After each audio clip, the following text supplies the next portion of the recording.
Watch this story now. More breaking news out of Damascus. The U.S. ambassador to Syria saying there is no evidence that chemical weapons have been used, but the reports continue to be examined on behalf of the administration, just crossing the wire a moment ago. Now, Stephen Yates, Deputy Assistant to Vice President Dick Cheney for National Security Affairs, right now the CEO of D.C. International Advisory. And, sir, good morning to you. First, react to this. We cannot say yet whether or not chemical weapons were used. Well, it's one of the facts of life you have in government that you just don't get to know a lot of things real time. There have been warnings and reports about chemical weapons for quite some time.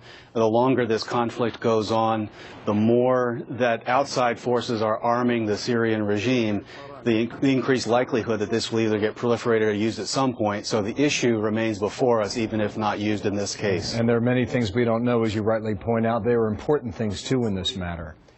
Absolutely. Would this get the White House to move into action, or do you stand pat for the moment? What do you do? Well, I think there are two troubling elements of what the White House has been saying. I mean, the president's words have consequences. He said in 2011 that Assad must go, and people in the region believed him. And they've been acting upon it, but it's been dragging on for quite some time. And this is when they say that they have drawn a red line at the use of chemical weapons, well, it isn't necessarily the issue today. There need to be clear consequences that all perceive if they even approach that point, and then devastating consequences should they use them. The White House says it's a red line, says there'll be consequences, but really no further information. Let me come back to that. Here, August of 2012, President Obama said this, quote, "We cannot have a situation where chemical or biological weapons are falling into the hands of the wrong people," it continues. "We've been very clear to the Assad regime, but also to other players on the ground, that a red line for us is we start seeing a whole bunch of chemical weapons moving around or being utilized. That would change my calculus," end quote. But with regard to consequences, if this were to be proven, we have not heard what those consequences would be. And I think that's absolutely key, Bill. I mean, really, the Syrians and those who have been supporting them need to understand some notion of what those consequences would be, and they have to believe there will be consequences. And the administration doesn't have a record of engaging significantly in the use of force in other theaters abroad. It has a reputation for pulling back.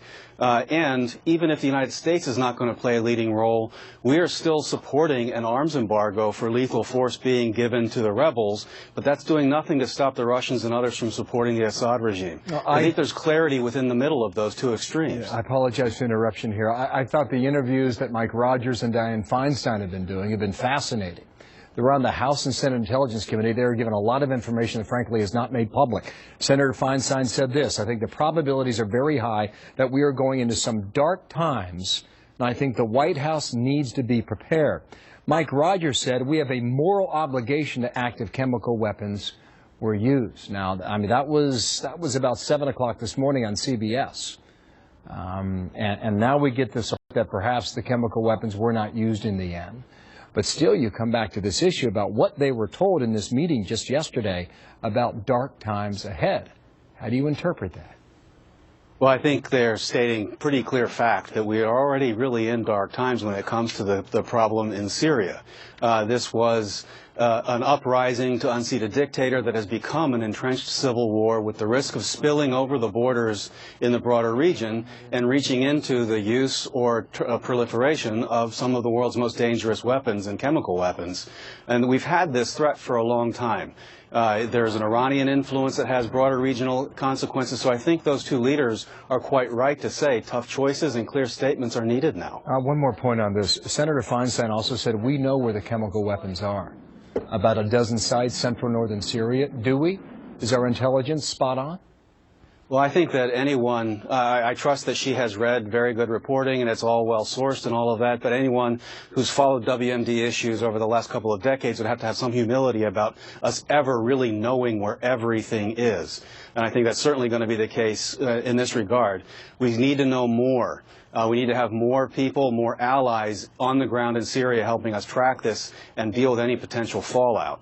Just so our viewers know, this is breaking news. U.S. Ambassador in Syria, no evidence of chemical weapons use. Administration examining reports. That is the latest word we have. Stephen Yates, thank you. We really appreciate the insight you bring to this issue and many more things. Thank you, sir. We'll talk again. Thank you, Bill.